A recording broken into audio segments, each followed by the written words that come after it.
Who invented writing? Human beings have probably been speaking to each other for tens of thousands of years, but we've only been writing our words down for about 5,000 years. Before then, we recorded information using pictures and diagrams on pottery and cave walls, or woven into fabric. Those artistic impulses led us down the path to writing.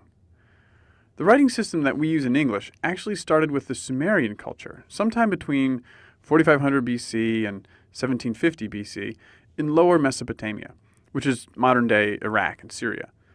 The Sumerians kept records of business deals using tiny clay sculptures of goats, donkeys, and oxen. They then discovered that two-dimensional engravings on clay tablets were even simpler. For example, this symbol meant mountains. This one meant head. If the mouth area of head was emphasized, that could mean mouth. Mouth combined with water meant drink, and mouth joined to bread meant eat. Add the symbol for ox and you have eat an ox. Voila, the invention of writing. But some words have meanings that are hard to represent with symbols. How would you draw ox in the mountains? Remember, if you just draw what you mean, that's art, not writing.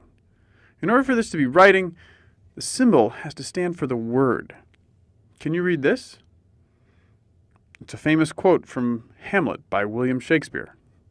Right, to be or not to be. That's how the Sumerians solved the problem too. Ox plus water plus mountain.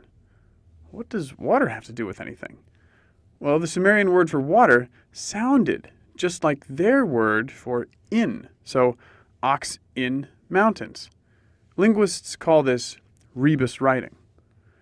The Sumerians already knew how to represent meaning through written symbols, and by representing sounds as well, the Sumerians expanded their written vocabulary. Gradually, the symbols for sounds were used more often, and symbols for meaning were used less. The writing system became streamlined into a phonetic alphabet that we know as cuneiform. Many cultures, like the Akkadians and Assyrians, adapted this Sumerian invention to create their own writing systems. The Epic of Gilgamesh and the Code of Hammurabi were written in variants of cuneiform. As this technology spread, these symbols found their way to Greece and into the most widely used alphabet in the world today. But Sumeria wasn't the only place on Earth where writing was invented. Ancient Egyptians developed their hieroglyphic and hieratic scripts at about the same time, 3500 BC. And writing was independently invented in China around 1500 BC, and then spread throughout Southeast Asia. Most recently, the Mayan culture in Central America began carving their cartouches in 300 AD. So, who invented writing? The Sumerians, the Egyptians, the Chinese, and the Mayans for sure. Ultimately, all the writing systems still in use around the world today can be traced back to Sumeria or China. Writing may have also been invented in other parts of the world. Ancient inscriptions left by the Indus Valley and Rapa Nui cultures have been discovered, but nobody has been able to decipher them. Do you want to try?